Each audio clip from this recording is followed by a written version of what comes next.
اس بارے میں امام کے بھائی جعفر نے بی بی کے ساتھ جھگڑا کیا تو ارباب حکومت میں سے کچھ بی بی کے طرفدار ہو گئے اور کچھ جعفر کے طرفدار ہو گئے۔ پھر جب امام زمانہ علیہ السلام کا حمل ظاہر ہوا تو جعفر کا اپنے بھائی کی میراث کا مطالبہ کرنا باطل ہو گیا۔ امام حسن عسکری علیہ السلام کی شہادت 260 ہجری میں ہوئی تھی۔ ناظرین، شیخ احمد سلمان تونسی بیان کرتے ہیں کہ مذکورہ مطالب سے یہ بات واضح ہوتی ہے کہ بی بی کا عباسیوں کی قید سے آزاد ہونا عباسی حکمرانوں کی طرف سے نہ تھا، جیسا کہ شیخ صدوق علیہ الرحمہ کی عبارات سے واضح ہوتا ہے کہ عباسیوں کی توجہ کچھ دوسرے مسائل کی طرف ہوئی تو بی بی موقع دیکھ کر ان کے چنگل سے نکل گئیں۔ خصوصاً ابن حزم کی نص میں اشارہ موجود ہے کہ عباسی اراکین سلطنت میں سے کچھ افراد بی بی کی طرفداری کرتے تھے۔ پھر یہ بھی ہے کہ عباسیوں کے لیے اس وقت کچھ ایسے سیاسی واقعات رونما ہوئے جنہوں نے عباسی حکومت کو بہت بری طرح متاثر کیا۔ اس کے بعد بی بی نے روپوشی اختیار کی کہ کہیں آپ کو پھر قید نہ کر لیا جائے، اس لیے آپ امام حسن عسکری علیہ السلام کے گھر واپس نہ گئیں، بلکہ عباسیوں کی نظروں سے چھپ کر کبھی یہاں تو کبھی وہاں زندگی بسر کی۔ اس عرصے میں آپ کے جو حالات تھے ان کے متعلق کتب احادیث و تواریخ میں ذکر موجود ہے، جیسے کہ شیخ کلینی نے الکافی کی جلد اول میں اپنی سند کے ساتھ احمد بن اسحاق سے نقل کیا ہے۔ وہ کہتے ہیں کہ تمہارے لیے امام زمانہ عجل اللہ تعالی فرجہ الشریف کے نام کے بارے میں پوچھنا حرام ہے، اور یہ میں اپنی طرف سے نہیں کہہ رہا، اور نہ ہی مجھے یہ اختیار ہے کہ خود سے حلال حرام طے کروں، بلکہ یہ خود امام زمانہ کا حکم ہے۔ اس کی وجہ یہ ہے کہ حاکم وقت تک یہ خبر پہنچی ہے کہ امام حسن عسکری دنیا سے چلے گئے اور ان کے پیچھے کوئی اولاد نہیں، ان کی میراث تقسیم ہو گئی ہے اور ایک ایسے شخص نے لے لی ہے جس کا حق نہیں بنتا تھا، جبکہ امام حسن عسکری بال بچے دار تھے، یعنی امام زمانہ علیہ السلام جو جگہ جگہ چھپتے پھرتے ہیں اور کسی کے بس میں بھی نہیں کہ ان کے ساتھ اپنی جان پہچان ظاہر کرے یا ان تک کوئی چیز پہنچا دے۔ جب امام کا نام سامنے آ جائے گا تو ان کی تلاش شروع ہو جائے گی، لہٰذا خدا سے ڈرو اور امام کا نام پوچھنے سے باز آؤ۔ ناظرین، اس روایت سے معلوم ہوتا ہے کہ جناب جعفر نے امام حسن عسکری علیہ السلام کی میراث لے لی اور ان کے بیوی بچوں کے لیے اتنی جگہ بھی نہ چھوڑی جہاں وہ سکون کے ساتھ رہ سکیں۔ اس لیے بی بی قید خانے سے نکلیں تو اپنے گھر کی طرف نہ گئیں، بلکہ عراق کے بڑے بڑے شیعہ افراد کے گھروں میں جگہ بدلتی رہیں۔ ان میں سب سے پہلا گھر محمد بن علی بن حمزہ عباسی کا گھر تھا۔ نجاشی نے ان کے حالات لکھے ہیں اور اس بات کی طرف اشارہ کیا ہے کہ بی بی انہی کے گھر میں رہیں۔ ناظرین، ہم یہاں آپ سے جناب جعفر صالح الزکی کے بارے میں بیان کرتے چلیں کہ مورخین نے ان کے حالات لکھتے ہوئے شدید ٹھوکر کھائی ہے اور ان پر طرح طرح کے الزامات عائد کیے ہیں۔ ہماری اس سلسلے میں علامہ ڈاکٹر سید ذل صادق زیدی الحسینی صاحب سے طویل گفتگویں ہوئی ہیں، جس میں انہوں نے دلائل سے یہ ثابت کیا ہے کہ امام علی نقی علیہ السلام کی زندگی میں امام حسن عسکری علیہ السلام کے بڑے بھائی سید محمد بلد علیہ السلام کو منظر عام پر رکھا گیا تاکہ امام حسن عسکری علیہ السلام کی زندگی کی حفاظت ہو سکے۔ اس وقت تقریباً تمام شیعوں کا یہی خیال تھا کہ امام علی نقی علیہ السلام کے بعد امامت سید محمد بلد کو منتقل ہوگی، لیکن سید محمد کا انتقال والد کی زندگی میں ہی ہو گیا۔ اس کے بعد جناب جعفر صالح الزکی کو منظر عام پر رکھا گیا اور حکومت اس مغالطے میں رہی کہ امام حسن عسکری علیہ السلام کے بعد امامت جناب جعفر صالح الزکی کی ہے۔ یوں امام زمانہ علیہ السلام کی حفاظت اور امان کا بندوبست خانہ امامت سے ہوتا رہا۔ یہ تمام میراث کے دعوے اور جناب جعفر صالح الزکی کے بارے میں بیان کی جانے والی چیزیں ظاہری طور پر تقیہ کے تحت اپنائی گئیں تاکہ عباسی حکومت جناب جعفر صالح الزکی کے ساتھ مصروف رہے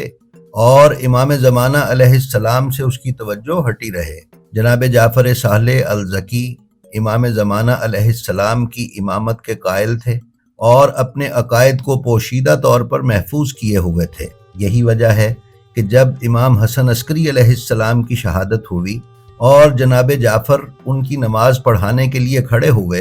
اور امام زمانہ علیہ السلام کم سن ہونے کے باوجود والد کی نماز جنازہ پڑھانے کے لیے ظاہر ہوئے، تو جناب جعفر صالح الزکی بغیر کوئی اعتراض کیے ہوئے خاموشی سے پیچھے ہٹ گئے اور امام زمانہ علیہ السلام کو امامت کروانے کے لیے جگہ دے دی، اور امام زمانہ علیہ السلام نے نماز جنازہ کی امامت کروائی۔ لہٰذا امامت کو سمجھنے سے پہلے امام کی اولاد کو سمجھنا بہت ضروری ہے۔ شیعت آج جس مقام پر کھڑی ہے وہ ائمہ طاہرین کے ساتھ ساتھ ان کی اولاد کی قربانیوں کا بھی ثمر ہے۔ ائمہ طاہرین کی اولادوں نے امام وقت کی حفاظت کے لیے اپنی گردنیں تک کٹوا دیں لیکن اف نہیں کی۔ ناظرین، یہ وہ خلاصہ کلام ہے جو قبلہ سید ذل صادق زیدی الحسینی آف کراچی کی گفتگو سے اخذ کر کے ہم نے آپ کی خدمت میں پیش کیا ہے۔ لہٰذا اب ہم دوبارہ اپنی ویڈیو پر چلتے ہیں۔ ناظرین، جیسا کہ ہم نے بیان کیا کہ بی بی نے امام حسن عسکری علیہ السلام کے گھر جانے کی بجائے محمد بن علی بن حمزہ کے گھر جانے کو ترجیح دی اور وہاں روح پوش رہیں، اور جب جناب محمد بن علی کی وفات ہوئی تو بی بی سلام اللہ علیہا نے ان کا گھر چھوڑ کر کہیں اور پناہ اختیار کی، کیونکہ ان کے بعد وہاں کوئی اور نہ تھا جو ان کی حفاظت کی ذمہ داری پوری کرتا۔ یہ معاملہ اس لیے بھی حساس تھا کہ بی بی عباسی قید خانے سے جان بچا کر نکلی تھیں۔ اس کا ثبوت اس بات سے ملتا ہے کہ آپ امام حسن عسکری کی شہادت کے 20 سال اور کچھ عرصے بعد 290 ہجری یا 299 ہجری میں پھر قید ہوئیں، اور آپ کی دوسری دفعہ قید معتضد عباسی کے دور میں ہوئی۔ معتضد عباسی اسی سال موت سے ہمکنار ہوا۔ اس دوسری گرفتاری کے وقت آپ حسن بن جعفر نوبختی، جو کہ عباسی حکومت کا کاتب تھا، اس کے گھر میں پناہ گزین تھیں۔ اس بیان کا خلاصہ یہ ہے کہ حضرت سیدہ نرجس سلام اللہ علیہا نے محمد بن علی بن حمزہ کی وفات کے بعد حسن بن جعفر نوبختی کے گھر پناہ لی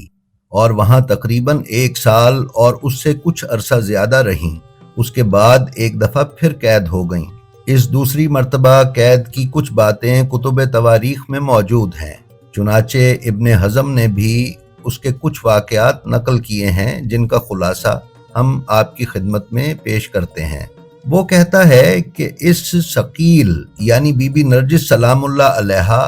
اور ان کے دعوے کی وجہ سے رافضیوں کا فتنہ زور پکڑ گیا، یہاں تک کہ معتضد عباسی نے ثقیل کو ان کے آقا کی وفات کے 20 سال سے کچھ زائد عرصے کے بعد قید کر لیا۔ ان کے بارے میں اطلاع ملی کہ وہ حسن بن جعفر نوبختی الکاتب کے گھر میں روح پوش ہیں۔ جب انہیں تلاش کیا گیا تو وہ وہاں مل گئیں۔ انہیں وہاں سے گرفتار کر کے معتضد کے محل میں لے گئے۔ اس کے بعد وہ مسلسل قید میں رہیں اور بالآخر مقتدر عباسی کے دور میں اس کے قصر میں ہی یعنی اس کے محل میں ہی اپنے خالق حقیقی سے جا ملیں۔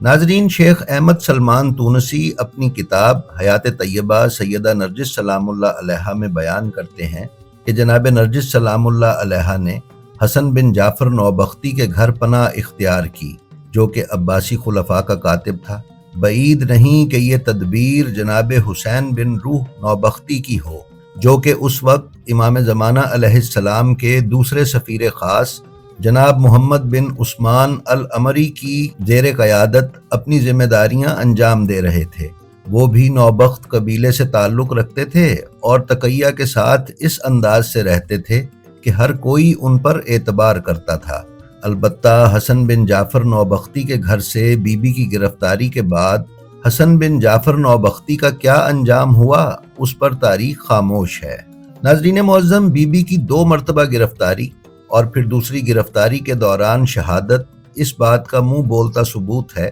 کہ عباسی حکومت کس شد و مت کے ساتھ امام زمانہ علیہ السلام کی تلاش میں تھی، اور جناب سیدہ نرجس سلام اللہ علیہا پر سختی اسی وجہ سے تھی کہ کسی طریقے سے وہ امام زمانہ علیہ السلام تک پہنچ سکیں اور انہیں گرفتار کر کے شہید کر دیں۔ تاہم پہلی گرفتاری سے رہا ہونے اور دوسری گرفتاری ہونے کے درمیانی عرصے تک جناب سیدہ نرجس سلام اللہ علیہا منظر عام سے غائب رہیں اور پوشیدہ طور پر ان فتنوں سے برسرے پیکار رہیں۔ امام زمانہ علیہ السلام کی غیبت صغریٰ کے دوران کئی لوگوں نے مہدویت کا دعویٰ کیا اور بی بی نے پس پردہ اور روپوش رہ کر ان فتنوں اور حوادث کا مقابلہ کیا اور انتہائی مؤثر انتظامات کیے، کیونکہ اس بات سے کوئی انکار کی گنجائش نہیں ہے کہ حضرت سیدہ نرجس سلام اللہ علیہا امام زمانہ اور دوسرے لوگوں کے درمیان رابطے کا اہم ذریعہ تھیں،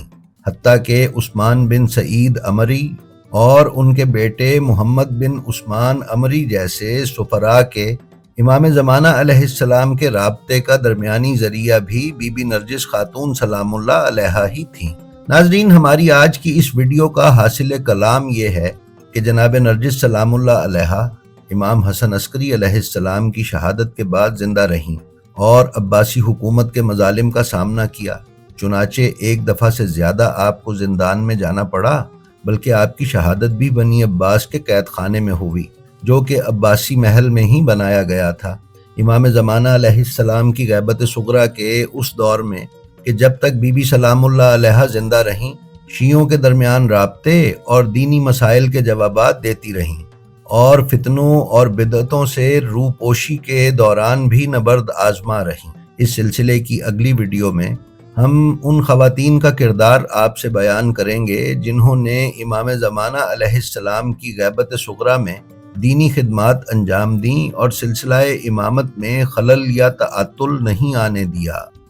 جی تو ناظرین، یہ تھی ہماری آج کی ویڈیو، ہمیں امید ہے آپ کو پسند آئی ہوگی۔ اگر آپ ہمارے چینل بلینڈ آف ہسٹری پر نئے ہیں تو ہم آپ سے گزارش کرتے ہیں کہ برائے مہربانی اسے سبسکرائب کر لیں اور اس کے بیل آئیکن پر کلک کر کے آل نوٹیفیکیشنز کی سیٹنگ کا انتخاب کر لیں تاکہ ہماری آنے والی کسی بھی ویڈیو سے آپ محروم نہ رہ سکیں۔ اس کے ساتھ ہی ساتھ ہماری جو ویڈیو بھی آپ کو پسند آئے اس کا لنک اپنے حلقہ احباب میں شیئر کرنا نہ بھولیں تاکہ علوم محمد و آل محمد کی نشر و اشاعت میں آپ کی حصہ داری برقرار رہے۔ ہماری آپ سے یہ بھی گزارش ہے کہ آپ اپنا اور اپنے متعلقین کا بے حد خیال رکھیں اور خلق خدا میں آسانیاں تقسیم کرتے رہیں۔ خدا آپ کا حامی و ناصر ہو۔ السلام علیکم۔